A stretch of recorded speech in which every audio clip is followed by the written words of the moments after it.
వచ్చేసామండి. చెప్పాను కదా, ఈ వీడియోలో మీకు ఒక ఇంపార్టెంట్ అయిన ప్లాన్ గురించి ఇంట్రడ్యూస్ చేస్తానని. అది ఇదేనండి. చూసారా ఎంత బాగుందో? దీని పేరేంటో తెలుసా? రణపాల.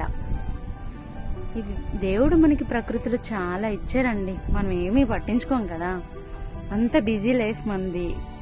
ఇంగ్లీష్ మెడిసిన్ అంటూ వెళ్ళిపోతాం కదా, కానీ దీనివల్ల యూజెస్ తెలిస్తే షాక్ అవుతాం. రణపాల మొక్క గురించి తెలుసుకుందాం. ప్రకృతి మనకిచ్చిన అనేక ఔషధాల్లో ఈ రణపాల దివ్య ఔషధం అని చెప్పొచ్చండి.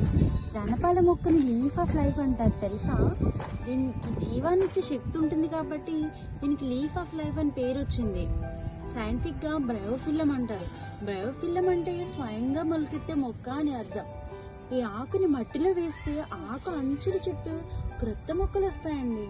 దీనికి 10 to 12 days వరకు వాటర్ వేయకపోయినా వాడిపోకుండా ఫ్రెష్గా ఉంటుంది.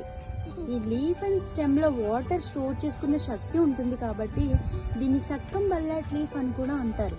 అంతేకాదండి, కేథడ్రల్ బెల్స్, కాలంచోయ పిన్నాట, పత్తర్ చెట్ట అని రణపాల ఆకుని ఒక్కో భాషలో ఒక్కోలా పిలుస్తారండి.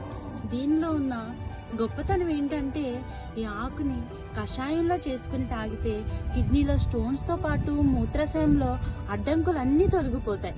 ఈ రణపాల ఆకుని మెత్తగా నూరి గాయాలపైన, వేడిపొక్కులపైన పూతలా రాసుకుంటే వెంటనే 2 daysలో మాయమైపోతాయండి. 40 to 50 డిసీజెస్కి ఇది ఒక దివ్య ఔషధం అని చెప్పొచ్చు. రణపాల ఆకుపై ఉప్పు రాసి నమిలినా చాలండి, రక్తశుద్ధి బాగా యూజ్ అవుతుంది. ఇక కొలెస్ట్రాల్ని కూడా కరిగిస్తుంది, బ్లడ్ సర్క్యులేషన్ బాగా జరుగుతుంది. ఇంతేకాదండి, ఒకటా రెండా చాలా ఉన్నాయి.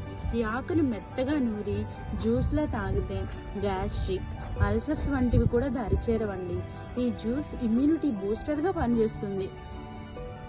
ఈ ఆకులో ఉన్న anti inflammatory, antibiotic, anti allergic గుణాలు కీళ్ళ నొప్పులకి, స్కిన్ ప్రాబ్లమ్స్కి, హెడేక్కి, బాడీ పెయిన్స్కి ఇంకా చాలా ఉన్నాయండి. ఇలాంటి వాటికి బాగా పనిచేస్తాయి. ఈ మొక్కని మనందరి ఇళ్ళల్లో పెంచుకోవచ్చు. ఎలాంటి నేలపై అయినా సరే ఈ మొక్క బ్రతుకుతుంది. ఈ రోజుల్లో ఇది రోజు దీని ఆకులు తినటం వల్ల హెల్త్ ఇష్యూస్ ఏమి రావండి. ఇది షుగర్, బాడీ పెయిన్స్కి, జుట్టులో పట్టుత్వం కావాలన్నా, మోకాళ్ళ నొప్పులు తగ్గాలన్నా దీన్ని యూజ్ చేయడం చాలా మంచిదండి. రణపాల పేరు చెప్తే ఎలాంటి రోగాలకైనా సరే హడలండి. ఇంకా చెప్పాలంటే చాలా ఉన్నాయండి, 1, 2 కాదు.